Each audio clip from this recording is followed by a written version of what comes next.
Hello and I welcome you to Vigyan recharge. School colleges को आपसे fees चाहिए, companies को आपके अंदर स्किल चाहिए और सरकार को आपसे टैक्स चाहिए। पर इन सब चीजों के लिए जो क्वालिटी ऑफ एजुकेशन चाहिए वो तो हमें दी ही नहीं जाती। करोड़ों माता पिताओं के बच्चों के कैरियर बनाने में लाखों रुपए घुस गए, पर इस सिस्टम में 20-25 साल खपाने के बाद भी बच्चों के लिए हजारों रुपयों की नौकरी तक नहीं। आखिर हमारे बीमार पड़े इस एजुकेशन सिस्टम के पीछे जिम्मेदार कौन है? क्यों पॉलिसी मेकर्स को इसकी कोई परवाह नहीं है? आइए जरा अब इस पर बात करते हैं। 1835 में मैक्लोई ने भारत की शिक्षा व्यवस्था को एक फैक्ट्री बना दिया, क्लर्क बनाने की फैक्ट्री। मकसद था ब्रिटिश एम्पायर्स के लिए ऐसे लोग तैयार करना जो सवाल ना करें, दिमाग ना चलाएं और सिर्फ ऑर्डर माने। 200 साल बाद भी वही व्यवस्था जस की तस ऐसी ही बनी हुई है। लेकिन क्या कभी आपने ये सोचा कि इस बीमारी की जड़ कहां पर है? तो वो है स्कूल्स। आइए सबसे पहले स्कूल से ही शुरू करते हैं। पहले जरा फिनलैंड के स्कूल सिस्टम के बारे में थोड़ा समझ लो। फिनलैंड के अंदर 16 साल तक बच्चे एग्जाम नहीं देते। वहां सारे सब्जेक्ट्स एक साथ जुड़कर चलते हैं। अगर मैथ्स में क्लाइमेट चेंज से जुड़ा हुआ ग्राफ बनाते हैं तो साइंस में उस क्लाइमेट चेंज के पीछे के कारणों को समझते हैं, ज्योग्राफी में उस क्लाइमेट चेंज के असर को देखते हैं और लैंग्वेज प्रैक्टिस के लिए क्लाइमेट चेंज के ऊपर ऐसे लिखते हैं और क्रिएटिविटी इनोवेशन के लिए, क्लाइमेट चेंज को कंट्रोल करने के लिए अपने व्यूज रखते हैं। ऐसे बच्चे सीखते हैं। और भाई साहब हमारे यहाँ क्या हो रहा है? हिस्ट्री में डेट्स रटाई जाती है, मैथ्स में फॉर्मूले रटाए जाते हैं, साइंस में डेफिनेशन रटाई जाती है, एग्जाम के अगले दिन सब साफ, नॉलेज जीरो और रिजल्ट में पास। कभी ना कभी तो आपके भी मन में ये सवाल जरूर आया होगा कि जो हम पढ़ाई पढ़ रहे हैं इसका असल जिंदगी में इस्तेमाल कहाँ है? याद है ना आपको, आपके रिपोर्ट कार्ड से घर का माहौल तय होता था। 95+ तो ट्रीट और ठीक नंबर ना आए तो हर कोई सुनाता था। कहीं कहीं पर तो मारा और कूटा भी जाता था। और भाई साहब शर्मा जी का बेटा, और शर्मा जी का ही बेटा क्यों, बुआ का बेटा, मौसा का बेटा, ताऊ का बेटा, मोहल्ले पड़ोस सारे रिश्तेदारों के बच्चों से हमारे रिजल्ट को कंपेयर किया जाता था और इस कंपैरिजन ने बच्चों की जिंदगी को और नर्क बना दिया था। अब सबसे बड़ा सवाल यह है कि जब पूरा सिस्टम आपको एग्जाम के लिए तैयार कर रहा है तो आपसे स्किल की उम्मीद करना भी एक गुनाह है। हर जगह पर एक ही चीज सिखाई जा रही है कि एग्जाम को कैसे पास करना है, लेकिन ये कोई नहीं सिखाता कि कैसे सीखना है। अब आप में से कुछ लोग ये भी कह सकते हैं कि भाई हमारा सिस्टम इतना भी बुरा नहीं है, यहाँ से IITians निकलते हैं, टॉप इंजीनियर्स निकलते हैं, डॉक्टर्स निकलते हैं, मैनेजर्स निकलते हैं। चलो हमने दुनिया को कुछ तो दिया। अगर फिनलैंड का एजुकेशन सिस्टम इतना ही अच्छा है तो उसने दुनिया को ऐसा क्या दे दिया? आइए बताता हूँ क्या दिया। तो भाई साहब 1990 में फिनलैंड के एजुकेशन सिस्टम ने दुनिया को नोकिया दिया। फिनलैंड ने ही दुनिया को लिनक्स ऑपरेटिंग सिस्टम दिया जिसे सबसे सिक्योर माना जाता है। फिनलैंड ने एंग्री बर्ड नाम का गेम दिया और आज यूरोप के लिए 5G और 6G टेक्नोलॉजी में रिसर्च भी दे रहा है। लेकिन जरा याद करो, भारत ने पिछले 20-25 साल में टेक्नोलॉजी और इनोवेशन में क्या दिया? अगर इसरो और DRDO की उपलब्धियों को छोड़ दिया जाए तो शर्म से मुंह छुपाने के लिए जगह भी नहीं है। आज इंडिया में डिग्री होल्डर्स हैं पर इनोवेटर नहीं, इंजीनियर्स हैं पर रिसर्चर नहीं, ग्रेजुएट्स हैं पर थिंकर नहीं, और जो बेचारे थोड़े बहुत हैं उन्हें कोई जानता नहीं क्योंकि इस सिस्टम को उनकी परवाह भी नहीं। स्कूल से लेकर कॉलेज तक हम एक फैक्ट्री का पार्ट बन चुके हैं। इस फैक्ट्री में हर साल करोड़ों बच्चे एक मशीन से निकाले जाते हैं। स्कूल्स में लैब नहीं है, लैब है तो सामान नहीं है, सामान है तो चलता नहीं है, लेकिन लैब की फीस सबको टाइम से चाहिए। मेरे अपने स्कूल में मुझे बस 3-4 बार ही लैब के दर्शन का सौभाग्य प्राप्त हुआ। ज्यादातर तो हम दरवाजे पर टंगे हुए ताले के सामने मत्था टेक कर ही निकल जाते थे। वो ताला लैब के दरवाजे पर नहीं बल्कि हमारी किस्मत पर लगा था। आज भी बच्चों की किस्मत पर ऐसे ही लगा हुआ है। अब जरा स्कूल और स्पोर्ट्स की सुनिए। भारत को ओलंपिक्स में मेडल चाहिए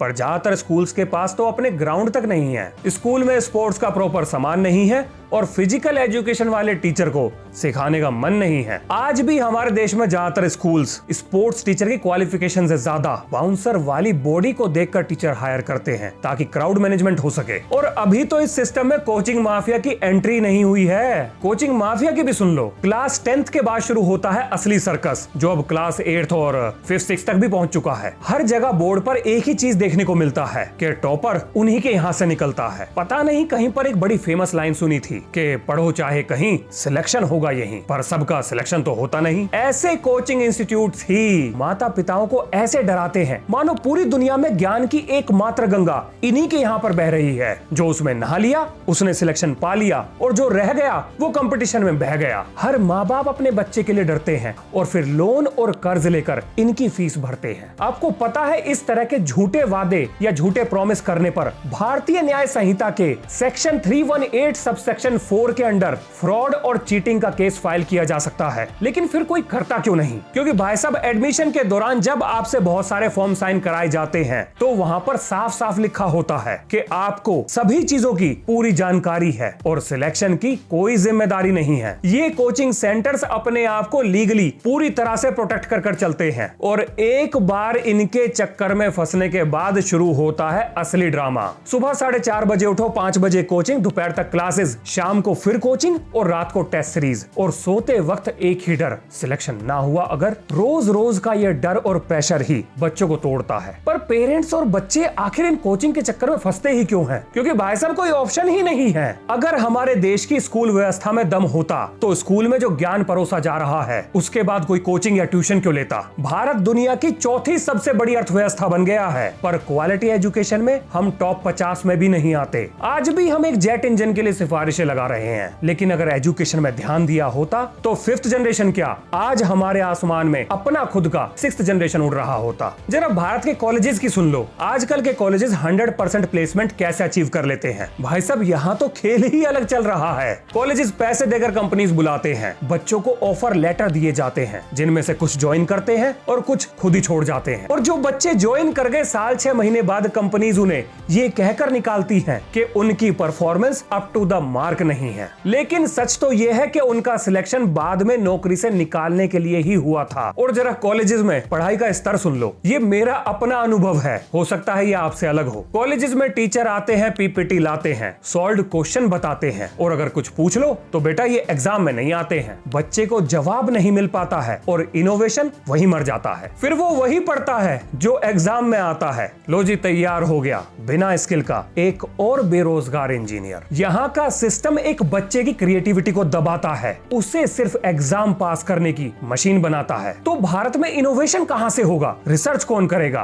क्या ऐसे हमारा देश महान बनेगा? हमारे देश की इंडस्ट्री हमेशा ये रोना रोती रहती है कि यहाँ के इंजीनियर्स में स्किल की कमी है। लेकिन क्या कभी किसी ने ये सोचा कि इंडस्ट्री ने इन बच्चों की एजुकेशन के लिए क्या किया? आपको ये पता होना चाहिए कि ये बड़ी बड़ी कंपनीज को अपने प्रॉफिट का 2% CSR फंड में डोनेट करना होता है, जो समाज की भलाई के लिए खर्च किया जाता है। वो एजुकेशन पर भी खर्च होता है और ये अमाउंट करोड़ों में होता है। हमारे देश में स्कूल कॉलेजेस कंपनी से CSR फंड को रिसीव करके 5-10% का अपना कट रख के सारा पैसा कैश में कंपनीज को वापस कर देते हैं। जो पैसा बच्चों के ऊपर खर्च होना चाहिए था, उससे ये अपनी जेबें भरते हैं। अकेले महाराष्ट्र का एनुअल एजुकेशन बजट 2024-25 का बजट 83 करोड़ रुपए का है। हो सकता है आपको ये कम लग रहा हो, और अगर नहीं तो अब लगेगा। भैया, उसी महाराष्ट्र में मैया दीदी बहना योजना के लिए 46,000 करोड़ का एनुअल बजट है। अगर इस नंबर का आधा पैसा भी एजुकेशन पे खर्च कर दिया जाता ना, तो महाराष्ट्र टेक्नोलॉजी और इनोवेशन में अकेला पूरे देश को लीड कर जाता। चलो, समस्याएं तो बहुत हो गई, अब जरा समाधान पर बात करते हैं। इस सिस्टम को कैसे सुधारा जा सकता है, जरा इस पर चर्चा करते हैं। देखो, सबसे पहले स्कूल एजुकेशन को एग्जाम बेस्ड सिस्टम से बदलकर स्किल बेस्ड सिस्टम के मॉडल पर आना पड़ेगा। अब इस बात का क्या मतलब है, जरा ये समझो। देखो, क्लास 8 से ही रिपोर्ट कार्ड के साथ स्किल कार्ड भी होना चाहिए, जिसमें रियल लाइफ स्किल्स जैसे कि painting, singing, dancing, carpentry, masonry, welding, electronics, VFX, video editing, emergency health services, coding, automobile engineering, food courses और ऐसे ही बहुत सारे ऐसे स्किल्स जो चारों तरफ रियल लाइफ में हमें देखने को मिलते हैं, ये भी हमारी पढ़ाई का हिस्सा होने चाहिए। और अगर आपको ऐसा लगता है कि इस ऊट पटांग सलाह का हमें क्या फायदा, तो भाई साहब सुनो,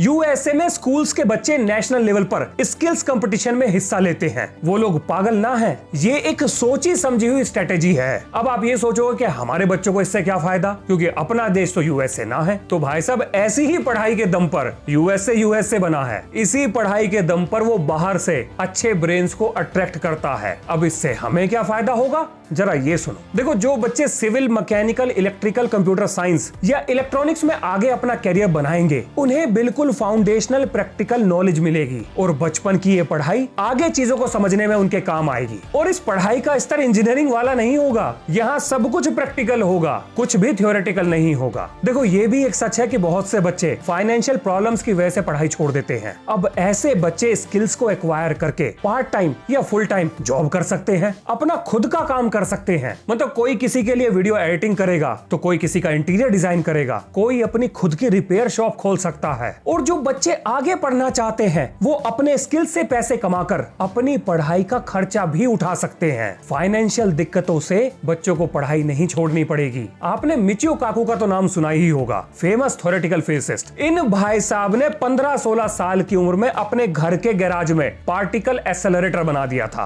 पर क्या कभी आपने सोचा कि विदेशों में लोग अपने गैराज में कुछ भी कैसे खोज लेते हैं? आखिर ये सब करने का स्किल उन्होंने कहां से सीखा? क्योंकि भाई साहब बाहर स्किल सिखाए जाते हैं, हमारी तरह किताबें नहीं रटाई जाती। ये जो रिपोर्ट कार्ड के साथ स्किल कार्ड बनेगा, इसमें बच्चों के पास ये ऑप्शन होना चाहिए कि वो किसी भी एक स्किल को अपने किसी भी एक सब्जेक्ट के साथ रिप्लेस कर सकें। स्कूल्स बस ये गाइड करें क्या जरूरी है क्या नहीं, अपने करियर की चॉइस बच्चों पर छोड़ दें। बच्चों के लिए स्पोर्ट्स भी बहुत जरूरी है, और ये पढ़ाई से कैसे जुड़ सकता है अब जरा ये समझिए। उदाहरण के लिए क्लास 8th में कोई भी ऐसा गेम जिसमें देश को इंटरनेशनल रिप्रेजेंट किया जा सके, उसे एक प्रैक्टिकल सब्जेक्ट की तरह जोड़ देना चाहिए, और जब बच्चा क्लास 10th में आए तो नेशनल लेवल पर उसका एग्जाम हो और उसे नंबर दिए जाएं। हमारे एजुकेशन सिस्टम में बहुत सारे समझदार लोग भी हैं जो इंडिविजुअल और टीम स्पोर्ट में इवैल्यूएशन का कोई ना कोई बेहतर तरीका ढूंढ ही लेंगे। लेकिन ये सब करके हमारे बच्चों को फायदा क्या होगा? तो देखो, एक तो बच्चे इससे फिट हो जाएंगे, डिसिप्लिन सीखेंगे, स्पोर्ट्स को एज अ कैरियर भी ले सकते हैं, मोबाइल टीवी से दूर रहेंगे, अच्छी डाइट लेंगे और मिलकर काम करना सीखेंगे। हो सकता है आज की लगाई हुई नर्सरी कल को भारत के लिए ओलंपिक्स में गोल्ड मेडल की बरसात कर दे। हमारे देश में 5 सब्जेक्ट का एग्जाम कल्चर है। क्लास 10th में English, Hindi, math, science, SST के एग्जाम होते हैं। अगर कोई बच्चा स्पोर्ट्स को एज अ सब्जेक्ट चुनता है तो उसे इन 5 में से किसी भी एक सब्जेक्ट को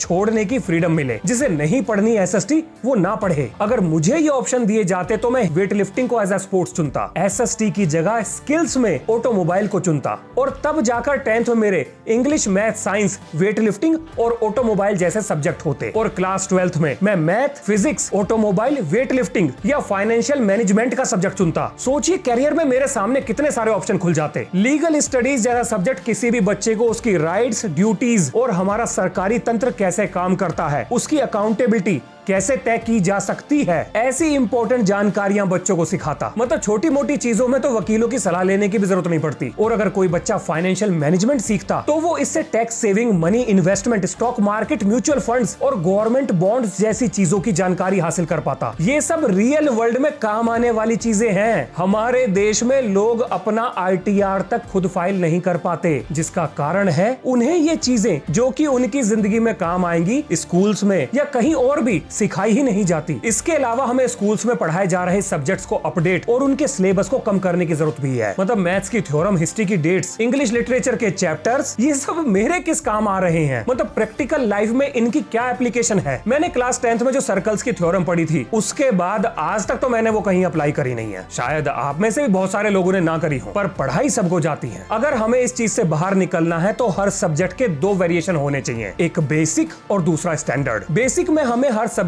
का बस वही हिस्सा पढ़ाया जाना चाहिए जो हमारी लाइफ में आगे काम आएगा, जिससे जुड़ा हुआ कोई प्रैक्टिकल स्किल हो। एक उदाहरण के लिए बहुत सारे बच्चों को बायो नहीं पढ़नी होती, मैं भी उनमें से एक था। तो अगर मुझे जबरदस्ती आपको बायो सिखानी ही है तो मुझे मेडिकल टेस्ट की रिपोर्ट देखना सिखाओ, उसमें जो नंबर्स लिखे हुए आते हैं उनका क्या मतलब है ये सिखाते, ताकि मैं अपने परिवार में जब किसी का मेडिकल टेस्ट होता तो इस रिपोर्ट से एक मोटा मोटा रफ आइडिया तो निकाल पाता। ना ये सिखाया और ना ये बताया कि कौन सी एज में कौन सा टेस्ट कराना चाहिए, कैंसर के मार्कर्स क्या होते हैं। हमारे देश में पढ़े लिखे लोग टेस्ट रिपोर्ट को ऐसे देखते हैं कि पता नहीं उसमें क्या निकल जाएगा, अब तो जो बताएगा डॉक्टर ही बताएगा। अगर नहीं सिखाना था तो कम से कम ये सिखा देते कि असली और नकली खाने की चीजों में फर्क कैसे करते हैं, उनकी टेस्टिंग कैसे करते हैं। मतलब कम से कम हम फूड अडल्ट्रेशन से तो बचते, उन कॉमन इमरजेंसी मेडिसिन का यूज केस सिखाते जो कि इमरजेंसी की सिचुएशन में किसी की जिंदगी बचा सके। ये सब हमारे काम आता, पर हमें सिखाया क्या? ले फोटोसिंथेसिस, ले सर्कुलेटरी सिस्टम,